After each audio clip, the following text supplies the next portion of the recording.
সরকারিভাবে বিনামূল্যে চাল পাওয়ার কথা ছিল দরিদ্র অসহায় নারীদের, কিন্তু সেই চাল নিতে হয়েছে ৩০০ টাকা ঘুষ দিয়ে।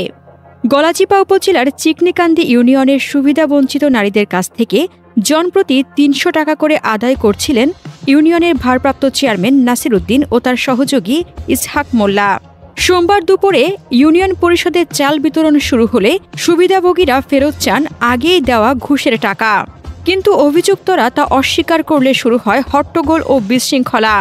বিষয়টি সেনাবাহিনীর টহলরত সদস্যদের নজরে এলে তারা ঘটনাস্থলে উপস্থিত হয়ে অভিযুক্ত দুইজনকে আটক করে থানায় হস্তান্তর করে। চিকনিকান্দি ইউনিয়ন পরিষদের প্রশাসনিক কর্মকর্তা মহিবুল্লাহ বাদী হয়ে এ ঘটনায় গলাচিপা থানায় একটি মামলা দায়ের করেন। থানার অফিসার ইনচার্জ মোহাম্মদ আসাদুর রহমান জানান, চাল নিয়ে ঘুষ লেনদেনের অভিযোগে অভিযুক্তদের কোর্ট হাজতে পাঠানো হয়েছে। উপজেলা নির্বাহী কর্মকর্তা মাহমুদুল হাসান বলেন, বিষয়টি প্রশাসন অত্যন্ত গুরুত্ব দিয়ে দেখছে, প্রয়োজনীয় আইনি পদক্ষেপ গ্রহণ করা হচ্ছে। চাল নিয়ে দুর্নীতি, তাও আবার গরিবের চাল। জনতার অভিযোগ, এসব কর্মকাণ্ড যেন আর কোনোদিন না ঘটে, তার জন্য দৃষ্টান্তমূলক শাস্তি নিশ্চিত করতে হবে। গতকাল চিকনিকান্দি ইউনিয়নে উপস্থিত অসহায়দের চাল দেওয়া চলতেছিল।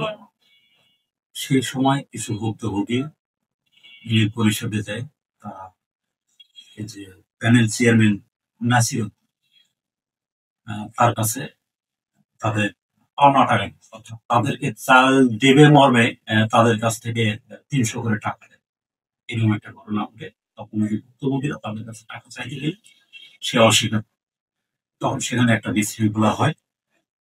তখন ওই মুহূর্তে আমাদের গলাচিপা সেনাবাহিনী টহল দল ওই এলাকায় ছিল। তখন তারা সেনাবাহিনী সহায়তা চাইলে সেনাবাহিনী সেখানে উপস্থিত হয় এবং উপস্থিত হয়ে এই নাসির উদ্দিন সহ তার সহযোগী মোহাম্মদ ইসহাককে তারা করে এবং করে নিয়ে এসে ইউনিয়ন পরিষদের পক্ষ থেকে ইউনিয়ন পরিষদের সচিব মহিবুল্লাহ উনি বাদী হয়ে এই প্যানেল চেয়ারম্যান তার সহযোগিতা ইসহাক তার বিরুদ্ধে এজাহার দেবে। তার এজাহারের প্রেক্ষিতে মামলা হয়েছে, এটা নিয়মিত মামলা হয়েছে। আমরা আজকে আসামি দুইজনকে বিপদ